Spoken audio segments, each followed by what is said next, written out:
RS math class के online classes में एक बार फिर से आपका स्वागत है, अभिनंदन है। आज स्टार्ट करेंगे प्रश्नावली 12 वृत्त सर्किल, जिसमें आपके प्रमेय 12.8 है। प्रमेय 12.8 ठीक है, सेकंड है। पिछली वीडियो में इसकी पिछली प्रमेय है, दो प्रमेय है 12.8। तो यहां दे रखा है प्रमेय 12.8 आपको हल करना है। तो क्या है तो देखते हैं। एक चक्रीय चतुर्भुज एक चक्रीय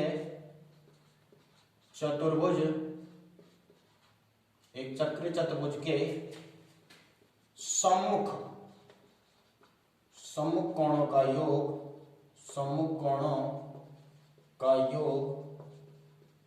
180 होता है, 180 डिग्री होता है। क्या पढ़ना है अभी? एक चक्रीय चतुर्भुज के सम्मुख कोणों का योग 180 होता है, 180 डिग्री होता है। या ये कह सकते हो कि एक चक्रीय चतुर्भुज के सम्मुख कोण संपूरक होते हैं। और संपूरक एक होता है, देखो, पूरक कोण, और एक होता है संपूरक कोण।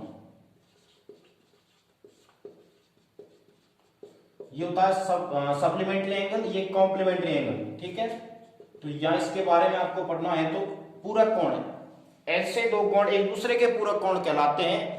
ऐसे दो कोण एक दूसरे के पूरक कोण कहलाते हैं जिनका योग 90 डिग्री हो, 90 डिग्री हो। जैसे आप कह सकते हो 45 का पूरक क्या हो जाएगा? 45। तो इस 45 का पूरक ये 45 हो जाएगा। 30 का पूरक कितना होगा?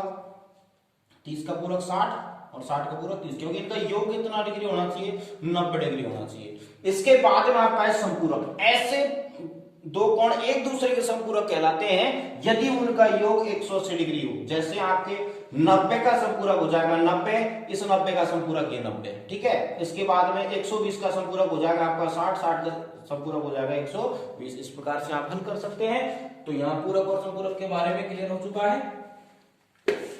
अब इसके बाद में नेक्स्ट पॉइंट पे आते हैं। क्या है कि सबसे पहले इसमें आपको बनाना है कि यहां पे ये भी समझना है कि चक्रीय चतुर्भुज क्या होता है। और चक्रीय चतुर्भुज है वह चतुर्भुज होता है जो जिसकी चारों शीर्ष वृत्त की परिधि पर स्थित हो। ठीक है, ऐसा चतुर्भुज, देखो यहां आपको समझा देते हैं,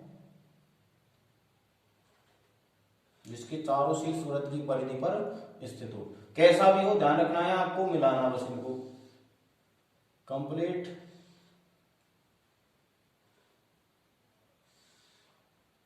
एक ऐसा चतुर्भुज जिसके चारों शीर्ष वृत्त की परिधि पर स्थित हो, क्या कहलाएगा भाई? चक्रीय चतुर्भुज कहलाता है। ठीक है, नाम ले सकते हो यहां पे आप ए, बी, सी और डी। क्या कहलाएगा? चक्रीय चतुर्भुज। क्या कहलाएगा भाई? चक्रीय चतुर्भुज, क्योंकि इसके चारों शीर्ष ए बी सी डी चार शीर्ष हैं जो वृत्त की परिधि पर स्थित हैं। तो चक्रीय चतुर्भुज कहलाएगा। अब यहां ये समझाना है कि सबसे पहले दिया गया क्या है। दिया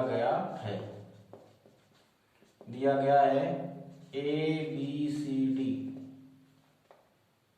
एक चक्रीय चतुर्भुज है। चक्रीय चतुर्भुज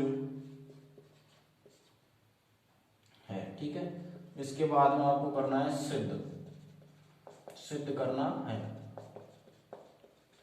सिद्ध करना है कि इनके सम्मुख कोणों का योग कितना होता है? 180 डिग्री होता है, 180।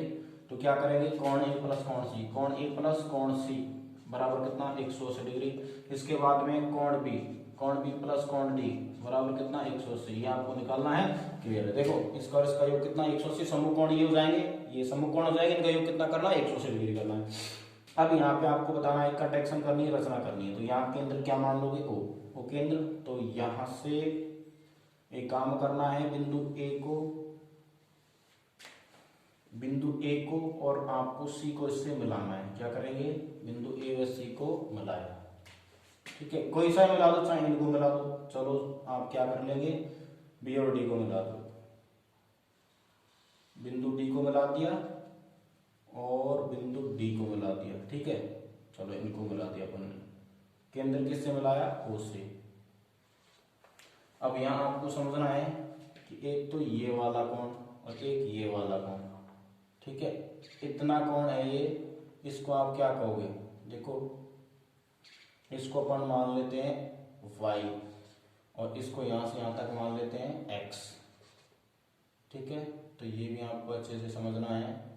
इसको y माना, इसको x माना, यहाँ केंद्र क्या है, O था। ठीक है, तो आपको यहाँ पर में जो पिछली है 12.8 आपको समझ आई थी कि एक चाप द्वारा केंद्र पर अंतरित कोण शेष भाग में किसी बिंदु पर बने कोण का दोगुना होता है। ये पिछले वीडियो में देखें, फिर में 12.8 ही है, ये भी फिर में 12.8 है, सेकंड है। ठीक है, अच्छे से समझना है। अब यहाँ करनी है रचना, कंट्रैक्शन करेंगे। रचना पहले दिया गया, फिर आपको सिद्ध करना, फिर आपको रचना करना, फिर आपको उत्पत्ति करनी है। ठीक है, उत्पन्न करेंगे इसको। तो रचना में क्या किया, केंद्र ओ को पीओडी से बनाया, केंद्र ओ को बिंदु बी व डी से मिलाया। ठीक है, इसके बाद में उपपत्ति उत्पन्न करेंगे। उपपत्ति देखो क्या है, तो यहां आपको समझना है कि यदि अपन इस चाप के द्वारा लें, देखो दो चाप आपके यहां पे है, पहले आपको ये समझना है कि इस चाप द्वारा, देखो अगर आप लोगे बी सी डी, इस चाप को लोगे उपपत्ति में, तो आपको ये समझना है बीसीडी चाप द्वारा केंद्र पर अंतरित कोण, भाई इसी चाप द्वारा बना केंद्र पर ये वाला कोण, इसी चाप द्वारा बना के यहां शेष भाग में बने कोण का दोगुना होता है। मतलब इसको ये दोगुना होगा इसके, तो अपन यहां कह सकते हैं क्या, देखो उपपत्ति कर रहे हैं, कैसा भी चक्रीय चतुर्भुज हो उसमें ये कंडीशन लगानी है आपको। क्या, सबसे पहले लोगे बी सी डी चाप। ठीक है, तो क्या लिया, चाप बी सी डी द्वारा।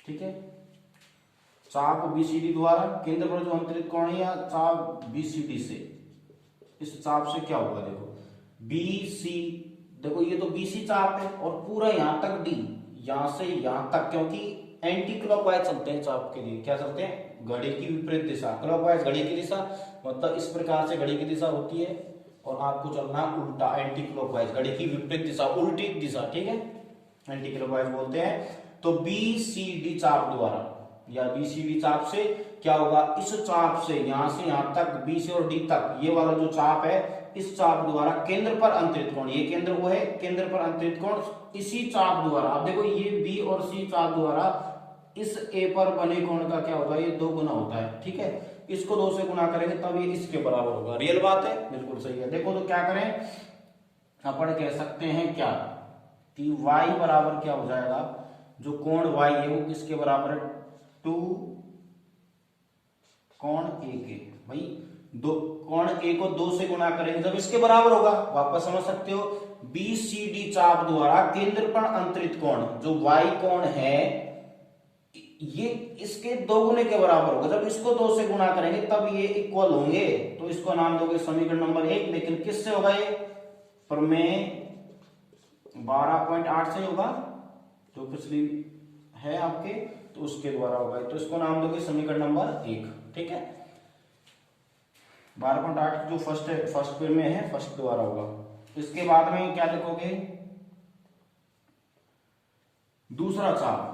अब यहां पे आप क्या, कौन सा चाप लोगे, डी ए बी चाप द्वारा क्या करोगे, चाप डी ए बी, क्योंकि एंटी क्लॉकवाइज ही चलेंगे, डी ए बी, इस चाप द्वारा, इस चाप डी और बी तक, डी ए बी चाप द्वारा, इस चाप से कर रहे हैं से। ठीक है, इस चाप से क्या होगा, यहां से आपको समझना, डी ए बी चाप द्वारा केंद्र पर अंतरित कोण x है, ये इसी चाप द्वारा फिर ये वाला कोण बना c। देखो इसी चाप द्वारा जो d से b तक, इस चाप द्वारा केंद्र पर अंतरित कोण x, ठीक है, ये लाइन मिली, इसी चाप द्वारा शेष भाग में c बिंदु पर बना कोण का क्या होगा, दोगुना होगा। तो क्या करेंगे अपन, यहां लिखेंगे कि कोण x, जो कोण x है, इतना ये कोण x है, वो इसका क्या होगा, दोगुना।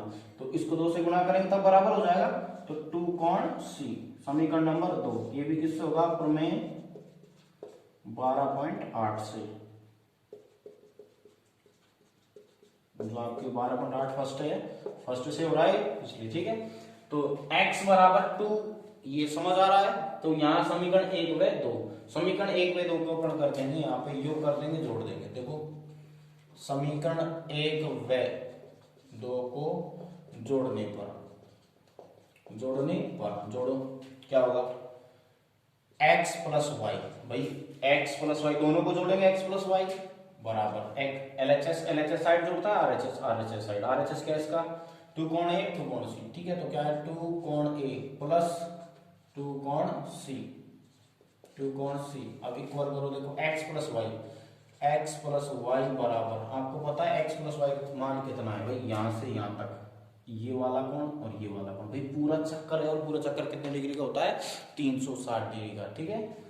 तो यहाँ x प्लस वाई की जगह क्या रख सकते हो, चूंकि x प्लस वाई बराबर कितना डिग्री हो जाएगा, 360 डिग्री, ठीक है, रख देंगे, होता है बिल्कुल।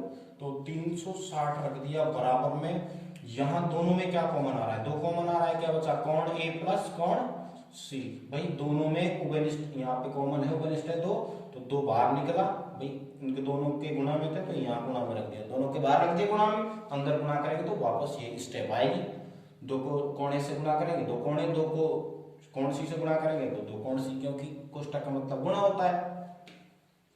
अब ये 2 गुणा में है तो किस में जाता है, 360 के भाग में आएगा, 2 गुणा में तो 360 के भाग में आ गया, तो क्या बचा, कोण A प्लस कोण C, तो यहाँ 2 से काटा, 2 का भाग देना आधा करना, वैसे 2 एकम 2 कितना, 1 2 अंटा 16, 0 की 0, आपका क्या बचा, 180 बचा, कोण A प्लस कोण C।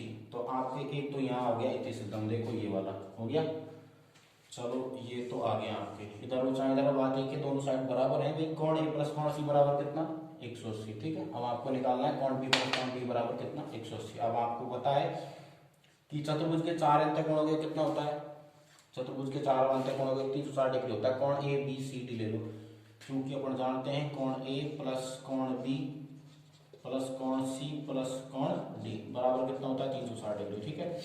तो आप क्या करोगे कि यहाँ पे कोण A और कोण आपको लेना है C, ये वाला कोण, ये और इसका योग कितना है, 180 आ गया था अभी, तो क्या करेंगे, क्या बचा, कोण B प्लस कोण D, आपके पास कोण B और D बचेगा, इन दोनों का योग कितना रख दिया अपन ने, 180 बराबर 360 है। आपको पता है कि कोण B प्लस कोण D योग क्यों रखा है, 180 का इधर पक्षांतरण कर देंगे तो 360 माइनस 180 करेंगे, 360 डिग्री माइनस 180 डिग्री लेस करेंगे तो क्या होगा, आपका 180 बचेगा, 180 वापस बचा, तो कोण B प्लस कोण D बराबर, ये भी कितना आ गया, 180, ये सेकंड भी आ गया, तो दोनों क्या आ गए, इति सिद्धम। तो आपको पता लगा चक्रीय चतुर्भुज के 4 जो आप समूह कोण होते हैं उनका योग कितना होता है, 180 डिग्री। अब तक क्या लिख देंगे, चक्रीय चतुर्भुज के अंतःकोणों का योग 180 डिग्री होता है, इति सिद्धम।